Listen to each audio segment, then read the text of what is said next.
रात को नींद नहीं आ रही थी। बेचैनी में करवटें बदलकर थक गई तो उठकर लैपटॉप खोलकर बैठ गई। अचानक मेरी दृष्टि मैसेज रिक्वेस्ट पर चली गई।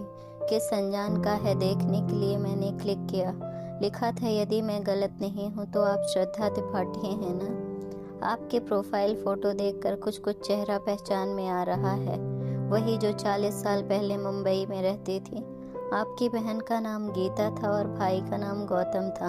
मैं निखिल गुप्ता हूँ, आपके पिताजी के मित्र का बेटा। यदि आपको याद हो तो मैं एक बार अपने माता पिता के साथ आपके घर आया था और हम साथ साथ मुंबई में घूमने गए थे। मेरी प्रार्थना है कि यदि आप मुझे पहचान गए हैं तो जवाब अवश्य दीजिएगा। अरे यह तो निखिल है। मेरी हल्की सी चीख निकल गई। दिल की धड़कनें तेज हो गई। अकारण ऐसा लगा जैसे मैं चोरी करते पकड़ी गई हूँ। देखा पति गहरी नींद में सो रहे थे। मेरे नाम के साथ मेरा सरनेम विवाह के बाद बदलकर मिश्रा लिखा था। उसके बाद भी वह मुझे पहचान गया था। उसके नाम पर मेरी दृष्टि जम सी गई। जवाब देने के लिए जैसे ही एक्सेप्ट पर क्लिक करने लगी, मन के अंदर से आवाज आई, सोच लो पहले, क्या ठीक रहेगा? उसका नाम देखकर तो तुम्हें इतना अपराध बोध हो रहा है। उससे संपर्क रखने के बाद क्या होगा? तुम्हारी सुखी गृहस्थी है, वह भी शायद इसी स्थिति से गुजर रहा होगा। कोई फायदा नहीं है दोबारा अतीत की गहराइयों में गोते लगाने से। विवाह के बाद यह रिश्ता मानसिक उलझनों को क्यों न्योता देना? मैं थोड़ा देर के लिए सोच में पड़ गई। आरंभ से मैं दिल और दिमाग के मामले में बहुत संतुलित रही हूँ। मैंने अपनी उंगली क्लिक पर हटा ली, लैपटॉप बंद किया और बिस्तर पर आकर लेट गई। तुम्हें इतना लंबा चौड़ा परिचय देने की आवश्यकता क्यों पड़ गई निखिल? समय की मोटी चादर के ऊपर धूल की इतनी परतें जम जाने के बाद भी तुम्हारा नाम ही काफी है मुझे तुम्हारी याद दिलाने के लिए। इसका मतलब तो यह हुआ कि तुम्हें मेरे प्यार पर कभी विश्वास ही नहीं रहा। तो क्या यह टेलीपैथी थी जो रात को 2 बजे उठकर मैं अकारण ही लैपटॉप खोलकर बैठ गई? मैं मन ही मन बुदबुदाई। शायद पहले तो नींद आ भी जाती, लेकिन अब तो उसके स्थान पर खुली आंखों के सामने 40 साल पहले के दृश्य एक एक करके घने बादलों में बिजली की तरह चमकने लगे। 17 साल की रही होंगी मैं। तब मेरे पिताजी के एक मित्र भोपाल से अपने परिवार सहित मुंबई में हमारे घर अपने बेटे निखिल का इंजीनियरिंग में एडमिशन कराने आए थे। उनके 3 बच्चों में 2 बेटियां थी और जब तक हॉस्टल में जगह नहीं मिली वह हमारे घर में ही रहा। उसके बाद भी जिस दिन भी छुट्टी होती वह हमारे घर आ जाता था। वह पहली बार मुंबई आया था, इसलिए मैं, मेरी छोटी बहन और भाई रोज कहीं ना कहीं उसे घुमाने ले जाते थे। हम सबका साथ उसे बहुत अच्छा लगता था। हमें भी उसके आने से घूमने का बहाना मिल जाता था। निखिल बहुत कम बोलता था, लेकिन कभी कभी खामोशी भी जुबान से अधिक बोल देती थी। उसने कब मुझे अपनी आंखों से ही मूक प्रेम निवेदन कर दिया पता भी नहीं चला, और मैंने भी मौन स्वीकृति देने में देर नहीं की, क्योंकि उसका कम बोलना ही मुझे उसकी ओर बहुत आकर्षित करता था। वैसे भी पहले प्यार की अनुभूति, वह भी अल्हड़ उम्र में, अद्भुत होती है। जब दोनों मिलकर ना तो भविष्य के लिए सपने देखते हैं, ना कोई योजना बनाते हैं, ना ही किसी बात की चिंता करते हैं, ना ही कोई कस्में होती हैं, ना कोई वादे होते हैं। बस जरा सा कोई भरपूर नजरों से देख कर ले या तारीफ कर दे तो चेहरा एक अलग सी आभा से चमकने लगता है। दर्पण के सामने से हटने का मन नहीं करता। उसी के साथ हर समय रहने का मन करता है। उसकी छोटी छोटी बातें अर्थपूर्ण लगने लगती हैं और प्यार के खूबसूरत एहसास के साथ अपने में ही सिमट कर रहने का मन करता है। सारी दुनिया बहुत खूबसूरत लगने लगती है। आज के विपरीत वह जमाना ही ऐसा था कि दिल की बात को शब्दों का जामा पहनाने में इतना समय लग जाता था कि परिस्थितियां ही बदल जाती थी और प्रेम अभिव्यक्ति से पहले ही दम तोड़ देता था। यही मेरे और निखिल के साथ हुआ। उसके पिता की आकस्मिक मृत्यु का समाचार मिलते ही वह भोपाल चला गया और फिर उसके बाद कभी नहीं लौटा। उस जमाने में संपर्क करना इतना आसान नहीं था। पत्रों का ही सहारा था। 4-5 पत्र मैंने लिखे, लेकिन उसने एक भी पत्र का जवाब नहीं दिया। उससे संपर्क टूटने का मुझे बहुत दुख हुआ, लेकिन क्या करती, समय के साथ समझौता करना पड़ा। चोरी चोरी छुप छुप कर आंसू बहाती रहती। माँ ने उदास देखकर टोका भी तो बनावटी मुस्कुराहट से जवाब देती, कुछ नहीं माँ, समय बीतता गया। निखिल की यादों पर धूल की परत चढ़ने लगी। धीरे धीरे बारिश के पानी ने उनको धो पोंछ भी दिया। मेरा विवाह हो गया और 2 बच्चे भी हो गए। अपनी गृहस्थी की उलझनों में व्यस्त रहने के कारण उसका नाम कहीं सुनती तो उसका धुंधला सा चेहरा आंखों के सामने आ जाता, इससे अधिक और कुछ नहीं। और आज यह उसका फेसबुक पर अप्रत्याशित मैसेज। उसने तो मेरे पूरे अस्तित्व को ही हिलाकर रख दिया था। पूरे बदन में जैसे बिजली सी कौंध गई हो।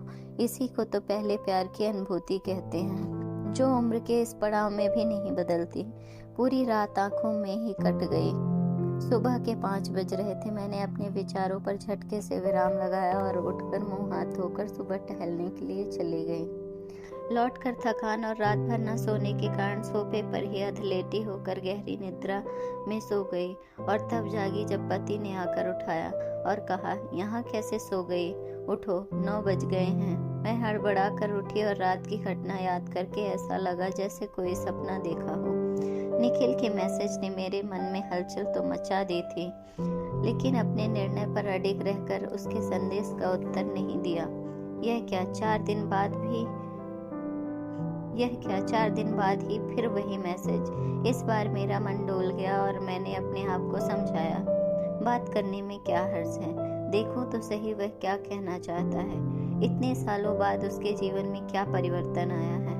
मैंने एक्सेप्ट पर क्लिक कर दिया और जवाब में थोड़ा बनावटी रोष दिखाते हुए लिखा, हाँ तुमने सही पहचाना, मैं श्रद्धा त्रिपाठी ही हूँ। इतने सालों बाद तुम्हें कैसे मेरी याद आई?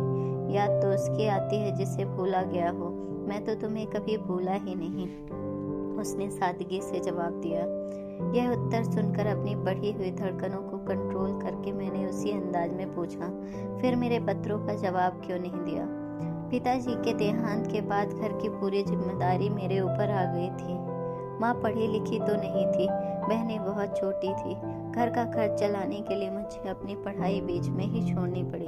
जीवन को नए सिरे से जीना था। पिताजी के रिक्त स्थान पर मुझे मेरी योग्यता अनुसार नौकरी तो मिल गई, लेकिन वेतन इतना कम था कि घर का खर्च चलाना भी कठिन था। उस समय इतनी उलझनों के बीच तुम्हारे पत्रों की भाषा समझने वाला कोमल दिल पत्थर की तरह कठोर हो गया था। सब कुछ बेमानी लगने लगा था। उफ, इतनी तकलीफें झेली तुमने, मुझे बताते तो, मैंने उदास मन से उत्तर दिया। तो उसने बीच में ही बात काट कर लिखा, क्या फायदा होता, तुम्हें भी दुख ही पहुंचता। जब पूरा भविष्य ही अंधकार लग रहा था तब अपनी खुशी के बारे में तो सोच भी नहीं सकता था। लेकिन 2 साल बाद मैं ऑफिस के काम से मुंबई गया तो तुम्हारे घर भी गया था, लेकिन तब तक तुम लोग वहां से जा चुके थे। उसके बाद कैसे संपर्क करता तुमसे? काश उस जमाने में भी मोबाइल होता तो कितना अच्छा होता। हाँ, पिताजी का ट्रांसफर हो गया था, मैंने लंबी सांस लेते हुए कहा। और तुम कैसी हो? ठीक हूँ, फिर बात करते हैं। मेरा मन अजीब सी उदासी में घिर गया था, इसलिए मैंने संक्षिप्त उत्तर दिया और ऑफलाइन हो गई। मन बहुत उदास हो गया था, आंखों में आंसू छलछला आए। सोचने लगी तकदीर भी क्या क्या रंग दिखाती है, कोई भी घटना कारण नहीं घटती। निखिल मेरी फ्रेंड लिस्ट में स्थान ले चुका था। 3-4 बार की चैटिंग से ही हमने एक दूसरे के परिवार के बारे में काफी कुछ जान लिया था। उसकी 2 बेटियां ही थी। पत्नी बहुत अच्छी थी, लेकिन मेरा स्थान उसके जीवन में रिक्त ही रहा। यही मेरे साथ हुआ।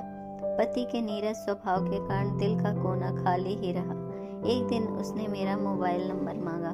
पहले तो मैंने कई बार टाला, लेकिन उसके बार बार आग्रह ने और पुराने जमाने के विपरीत आधुनिक पुरुष स्त्री के बीच दोस्ती के संबंध वाली सोच ने मुझे दुस्साहसी बनने पर मजबूर कर दिया। इतने वर्षों बाद जब उसकी आवाज़ मैंने फ़ोन पर सुनी तो लगा कि मूक प्रेम निवेदन फिर से हो गया है। उसने पहली बार अपने प्यार को शब्दों का जामा पहनाया। मैं निशब्द होकर उसकी बातें सुनती रही। उसने मुंबई में मेरे साथ रहते हुए क्या क्या अनुभव किया सब बताया। फिर मैंने भी उसके प्रति अपनी चाहत का इजहार किया। समय के अंतराल में अल्हड़ प्रेम की नदी ने दोस्ती के समुद्र का रूप ले लिया था, जिसमें ठहराव था, गहराई थी। इसका पूरा श्रेय निखिल को जाता है, जिसने मेरे पूरे अस्तित्व को ही अपने में समेट लिया था। उम्र के इस पड़ाव में जब मैं वैवाहिक जीवन के कर्तव्यों का बोझ ढोते ढोते थक गई थी, शरीर में शिथिलता आने के कारण जीवन खालीपन और नीरसता से व्याप्त हो गया था। वह निखिल की बातों में नई ऊर्जा और उमंग से भर गया था। जब कभी वह कहता, श्रद्धा तुम्हारी हंसी बहुत प्यारी है, या मेरी फोटो देखकर कहता, आज भी तुम उतनी ही खूबसूरत लगती हो, तो मुझे अपने पर गर्व होने लगता। यह सोचकर कि आज भी मैं किसी की यादों में बसी हूँ, मुझे अपना पूरा अस्तित्व ही महत्वपूर्ण और अर्थपूर्ण लगने लगता। हम दोनों ने ही एक दूसरे को देखने की स्वाभाविक इच्छा प्रकट की, तो मेरे कुछ कहने से पहले ही उसने कहा, मैं कभी इंदौर किसी काम से आया तो तुमसे जरूर मिलूंगा। मेरे एक दो दूर के रिश्तेदार वहाँ रहते हैं। जहाँ चाह वहाँ राह वाली कहावत चरितार्थ करते हुए वह वक्त भी आ गया जब किसी विवाह समारोह में आने का निमंत्रण मिलने पर वह इंदौर आया। वो समय निकाल कर मेरे घर भी अपनी पत्नी के साथ आया। मेरे पति घर में ही थे। 2 घंटे हमने एक साथ बिताए। हमारे लिए कितना कठिन था एक दूसरे के सामने औपचारिकता का नाटक करना। मैंने देखा बाहरी आवरण में तो उसमें बहुत परिवर्तन आ गया था, लेकिन उसकी बोलती आंखें जैसे अभी भी 40 साल पहले की तरह मूक प्रेम निवेदन कर रही थी। दोनों के हाव भाव से लगा ही नहीं कि हम साल भर से लगातार संपर्क में हैं और हमारे मन के अंदर कितनी हलचल मची हुई है। अभी तक तो सुना था कि जब दो लोग एक दूसरे को शिद्दत से चाहते हैं तो सारी कायनात उन्हें मिलाने में जुट जाती है, लेकिन अब यह अनुभव कर पा रही थी। पर क्या लाभ ऐसे मिलने का? परिस्थितियां बदल गई हैं। विवाह के बाद ऐसे रिश्ते अनैतिक माने जाते हैं, लेकिन विवाह तो एक समझौता होता है। प्यार का एहसास तो इस रिश्ते से बहुत परे होता है। फिर इसको समाज ने अनैतिकता के दायरे में क्यों कैद करके रखा है? शरीर कैद हो सकता है, लेकिन एहसास के तो पंख होते हैं। वह तो कभी भी आजाद होकर खुले आसमान में विचरण करने लगता है। मैं मन ही मन बुदबुदाई। वैसे भी मैं शुरू से ही खुले विचारों की रही हूँ। पति परमेश्वर वाली मानसिक संकीर्णता मुझे पसंद नहीं है। निखिल ने मेरी इस सोच को और भी हवा दे दी थी। वह चला गया, लेकिन अपने पीछे एक एहसास छोड़ गया जो किसी रिश्ते का मोहताज नहीं है, जिसकी प्रतिक्रिया स्वरूप हम दोनों के बीच की दूरियां अर्थहीन हो गई थी। मशहूर गीतकार गुलजार ने प्यार की परिभाषा को अपने एक गीता में एक महत्वपूर्ण भाव तरीके से अभिव्यक्त किया है। सिर्फ एहसास है ये, रोज से महसूस करो। प्यार को प्यार ही रहने दो, कोई नाम ना दो। अगर आपको हमारी स्टोरी अच्छी लगी हो तो अपने दोस्तों के साथ भी शेयर कीजिए और कमेंट में ज़रूर बताइए कि कैसी लगी हमारी ये कहानी। और हाँ दोस्तों, चैनल को सब्सक्राइब करना ना भूलें।